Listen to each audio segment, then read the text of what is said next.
Welcome to the first episode of our podcast by Spicy Chicken. I'm Brian. And I'm Travis. Welcome. All right, today, guys, we're going to be talking about the XFL, former football league that started early 2000s but was quickly turned away after its very dismal beginning. Yeah, the TV ratings weren't that good at all, but the people loved it when they went there. It was just kind of, they didn't think about it too much. They had 1 year planning. How many teams do they have? They had 8, right? Yeah, something like 8. It wasn't a lot, and Let me look up this real quick. it was a lot of just sort of like it was by WWE. The chairman of WWE, Vince McMahon, created the football league.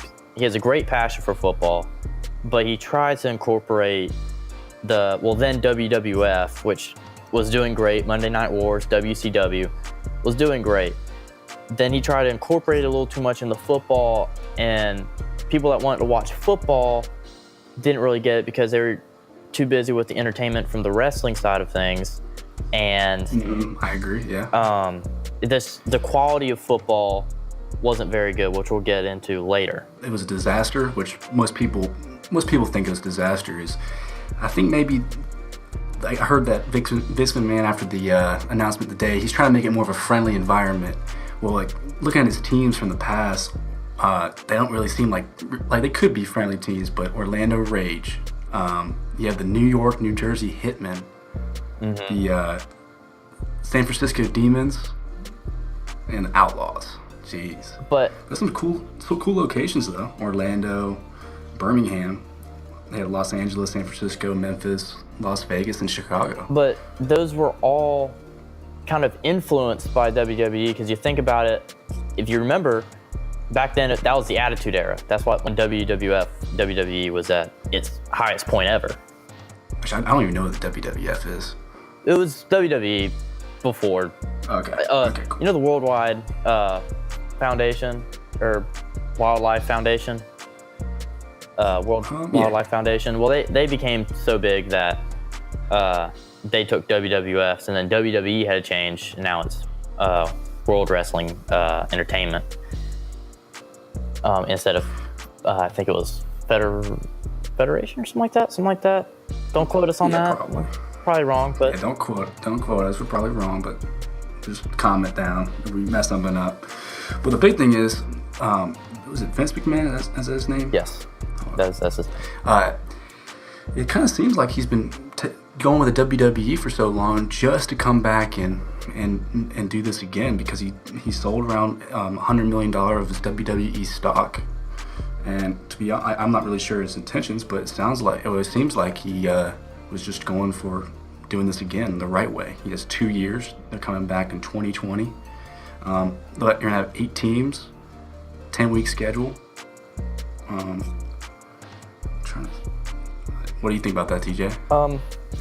I mean, I think that he's always wanted to do this. I think when he made the XFL, then of course it was the Extreme Football League. Now it's just XFL for marketing reasons, which is smart because it's a name that people already know about, but it's not necessarily a great name.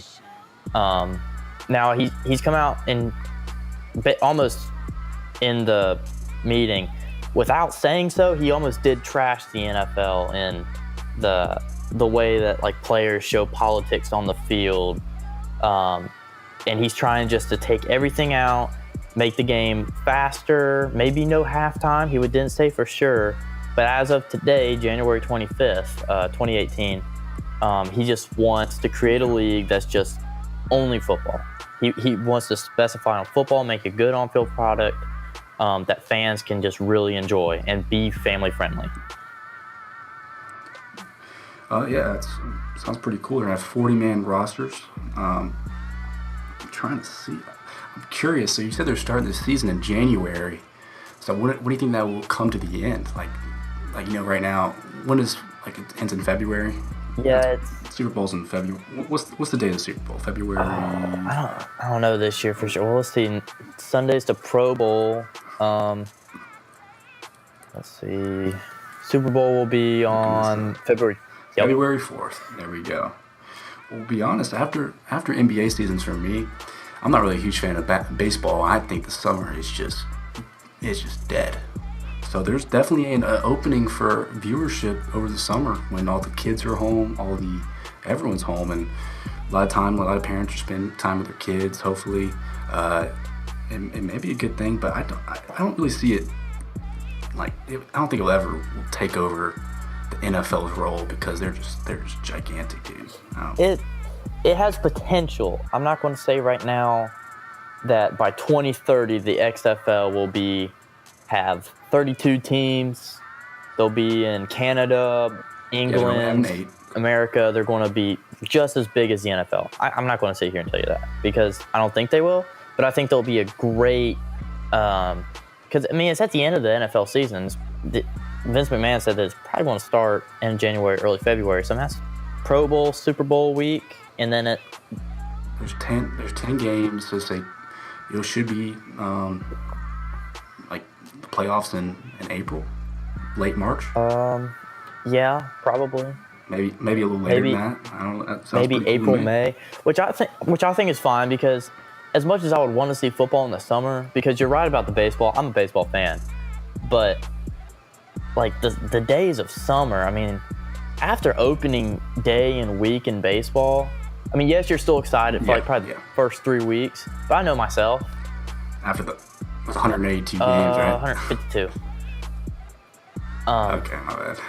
That's a lot of baseball, and me being a Braves fan, we're not the greatest team right now, so you can only go so long, really. Now the diehards will watch every game, but of course. And I have a friend that watches every Mets game. I'll watch when I can. I'm just not going to set aside and be like, I'm going to watch every single Braves game no matter where I am.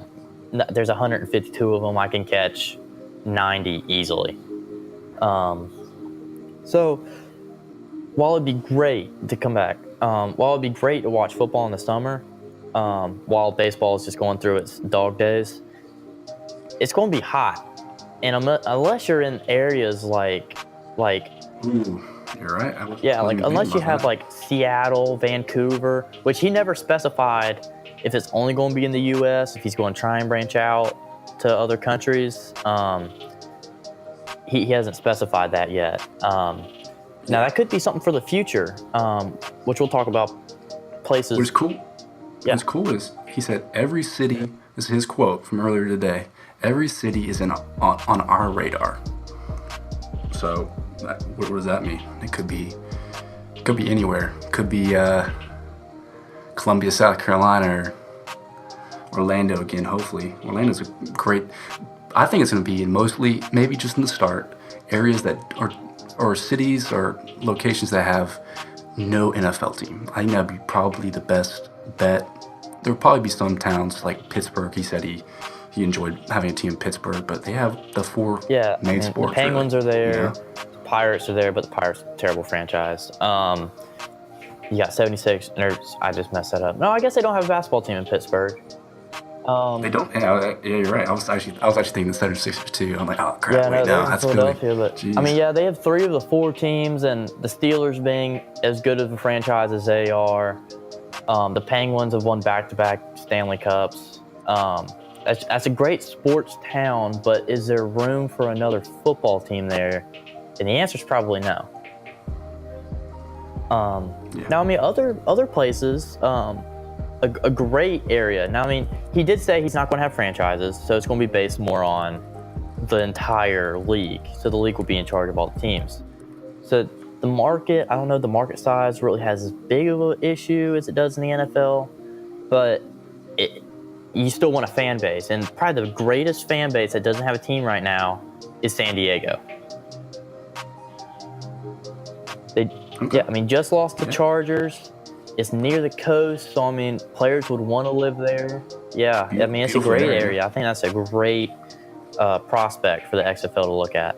Another great prospect that no one seemed to talk about or ask Vince about during the live stream announcement was St. Louis.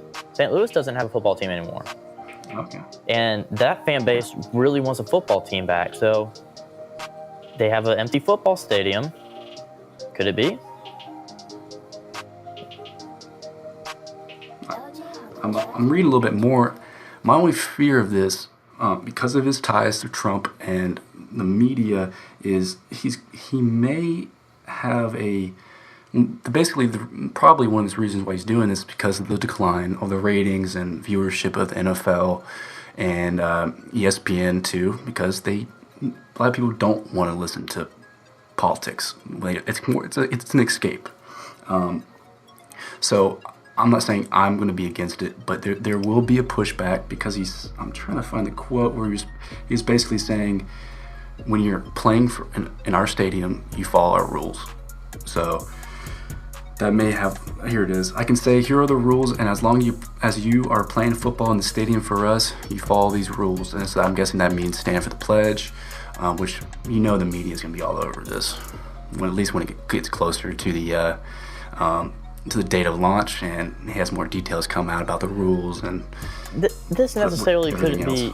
Yes, it could be looked at as a bad thing, but I think that it's more of a positive more than anything, because you have all these people right now outcrying about the NFL and how all these players are just making this absolutely ridiculous, just gestures, and not gestures, but statements. Is what I'm trying to say, on the field and during the national anthem. And a lot of fans, and I guess now Vince also agrees with it, is that it has no place on the football field, which I could honestly agree with, because Vince did say, at least this is what I got from Vince, that off the field they can have their right to speak. I mean, just as a normal person would at work, and you go off and do your thing. Then when you come to the football field, it's like showing up for work. You show up for work, you play your football. I mean, people want to watch a football game for the sport of football, because Americans love football, typically. What I think what this leads to is the ownership or the complex nature of the NFL, because of the many owners. Everyone's trying to make money. Everyone's trying to make their players happy. Trying to attract more prospects, maybe.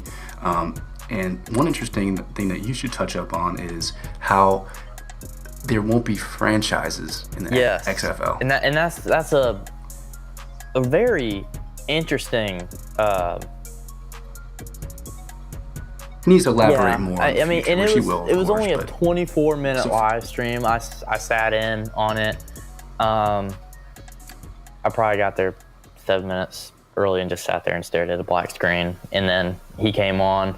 But it was only 24 minutes, and I think the entirety of, he wanted to announce it, create some buzz for it, and see where he can really get this thing to at the beginning. And of course, he said he doesn't have a TV contract. He doesn't have a lot of things that, people would probably be like, well, you're making this league, where's all the stuff?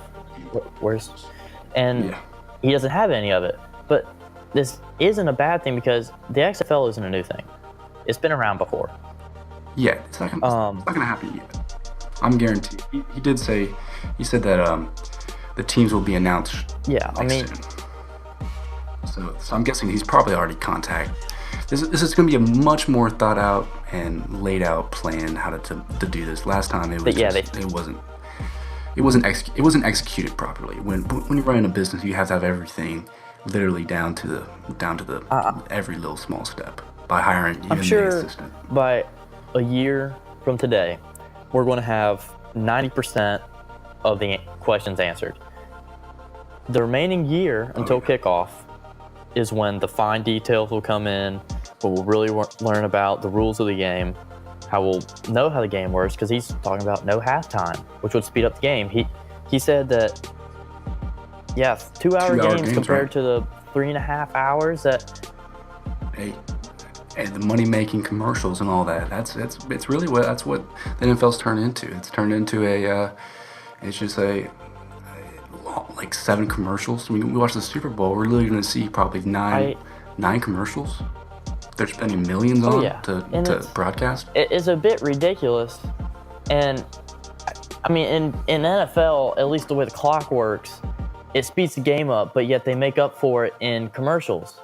Now, college football, that's just a slower game. There's a lot more like stoppage of plays. If you get a first down, the clock will stop till the chains move. Clock stops a lot more in college, so that game naturally is a little slower. If you watch the SEC on CBS, if you watch that game, the 3:30 kickoff, that game can go until 8 o'clock sometimes. The 3:30 game.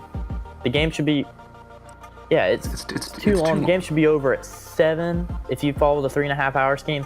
8 o'clock, that's a 4.5 hour game. I've sat in on a CBS game before. I didn't get out of the stadium until 9 p.m. 9 p.m. on a CBS game. The game kicked off at 3:30. That's too long for a football. It was a good football game. Now, that entertained me the entire time. But for this isn't cricket. Football is not meant to take a long amount of time. It's supposed to, you watch it, score touchdowns, keep your attention the entire time. Once you lose the crowd, then the game just drags. Yeah. Jumping to another topic, I think it's probably one of the last things we got to talk about is how any player with a criminal record won't be able to play. Yeah, I had Colin Kaepernick. That would be very controversial. I'm pretty sure he doesn't have a criminal record. Johnny Manziel. He says Johnny Manziel won't be able to play. So, what are your thoughts about that? I like the thoughts because he did say he wants it family friendly. Now, this kind of follows the new WWE rhythm, as in when the XFL came out the first time, that WWF was very, very edgy, very controversial, and the XFL showed that. And then Vince, I think, was 2008 was when he introduced the PG era, the family-friendly era of the WWE, and to attract more audience, because parents wouldn't let their kids watch the edgy, or I shouldn't say parents wouldn't let, but there was a smaller amount of kids watching it. And now, sure. And I never now watched you it. have, the arena is kids going to go see Randy Orton, John Cena, their favorite wrestlers, and that's a large percentage of their crowd, and he's seen success in that. So I think going off the success of being family friendly, he wants this to be family friendly, and he wants role models for the kids. He was, yes. And with that though, I think it's very good. I just found out that back in the NBA, the start of the NBA, most of them it was kind of like a part-time job, but they're making it's a 52-week job, so the players are going to have to be in the communities, live there, you know what I mean, helping out, which I think is a great thing, great role. They can be very good role models for kids, and I don't know, it'd be another thing to watch. I guess it's a It'd be cool. Very intimate roster as well. It's only a 40-man, so you're going to know every player on your team. It's not like say the NFL where you have the 53-man, and then I think it was 6 inactives a week, something like that. I'm not sure about that. Really, who's going to know the name of the backup left guard? Nobody. You're going to have. There's going to be. That's true. But there's 22 starters, and then you're going to have probably another 8 key backups. That's 30. Mm-hmm. That's 30 players. There's only another 10 for you to know. So, that keeps the fans really engaged. They're going to know who you are. And, if I'm a player, I would love this.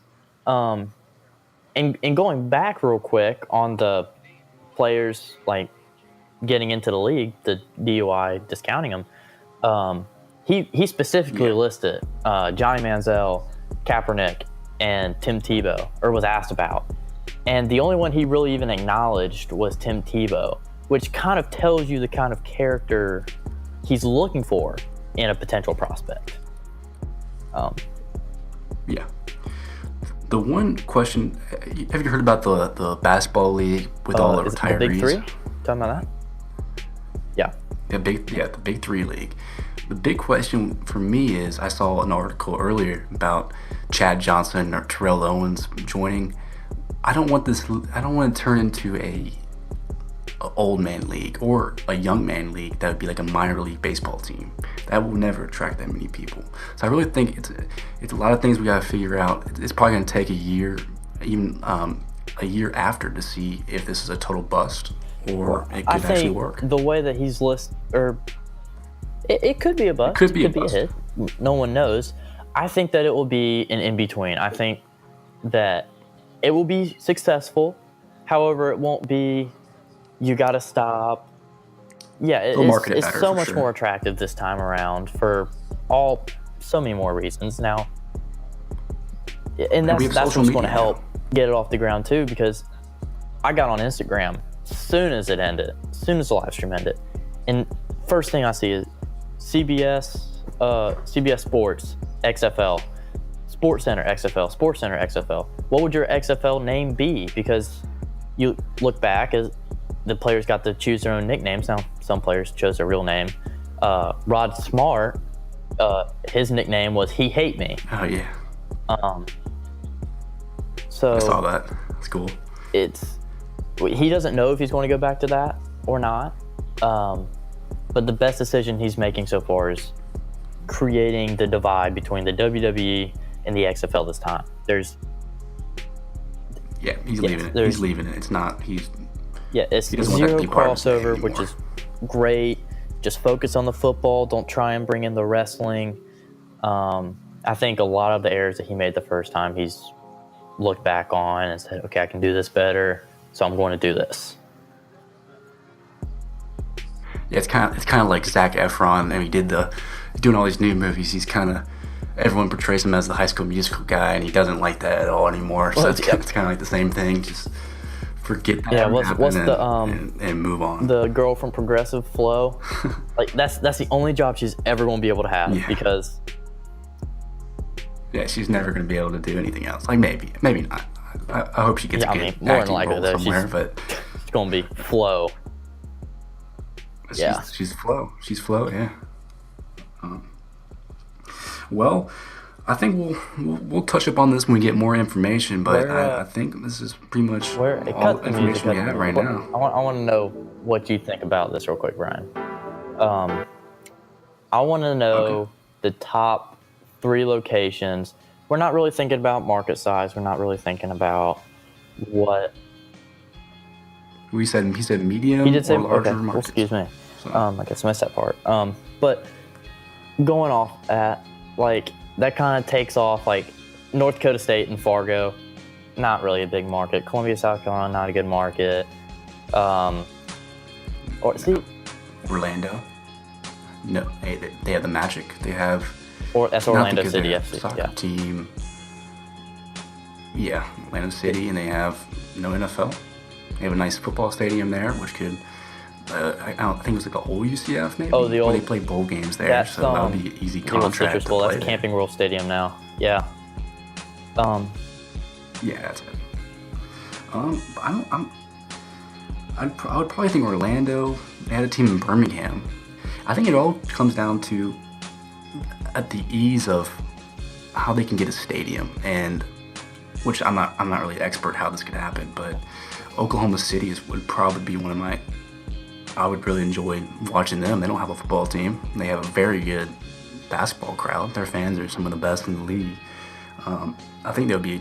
I don't know if there's a soccer field or soccer stadium there they could use, or they said they would use baseball stadium if they could. If they'll adjust, So I'm kind of waiting for them to come out with it first. Yeah. So. But Oklahoma City would be a good one. Personally, I think if they put a team in Orlando, that would probably be the team I rock with, unless they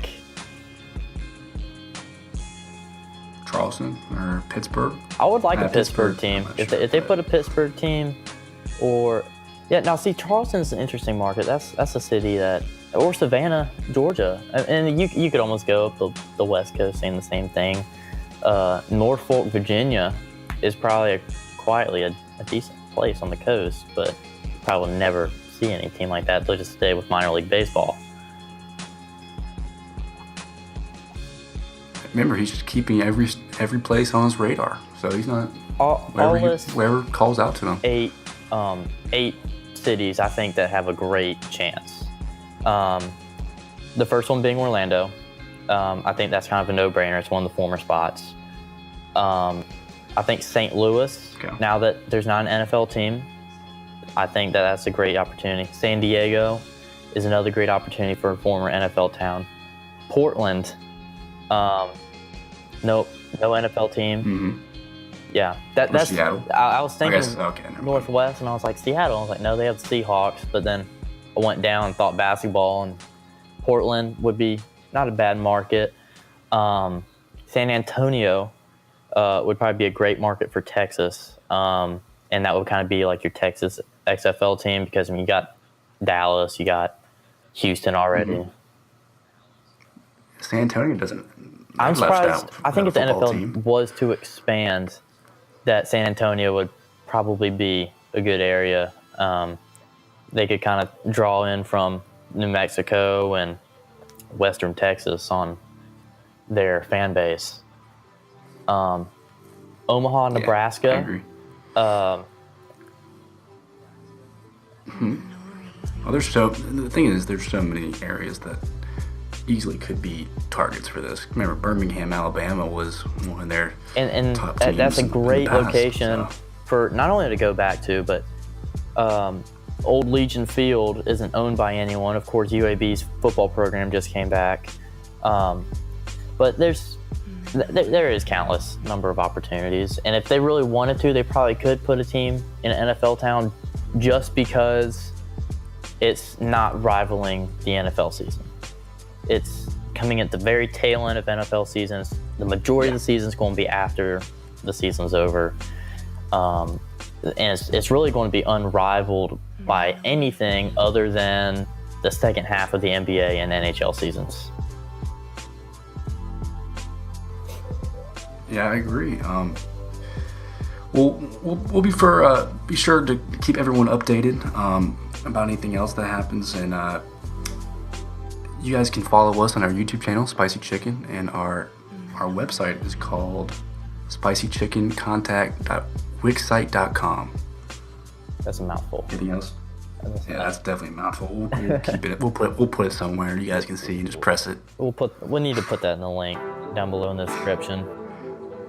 For sure. Well, next time, this was Spicy Chicken. I'm Brian. I'm Travis. And we're out. See you next time.